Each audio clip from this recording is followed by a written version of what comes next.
يا أيها الذين آمنوا كونوا قوامين بالقسط شهداء لله ولو على أنفسكم أو الوالدين والأقربين إن يكن غنيا أو فقيرا فالله أولى بهما فلا تتبعوا الهوى أن تعدلوا وإن تلبوا أو تعرضوا فإن الله كان بما تعملون خبيرا. يا أيها الذين آمنوا بالله ورسوله والكتاب الذي نزل على رسوله والكتاب الذي أنزل من قبل ومن يكفر بالله وملائكته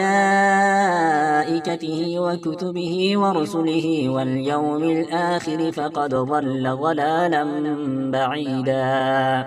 إن الذين آمنوا ثم كفروا ثم آمنوا ثم كفروا ثم ازدادوا كفرا لم يكن الله ليغفر لهم ولا ليهديهم سبيلا.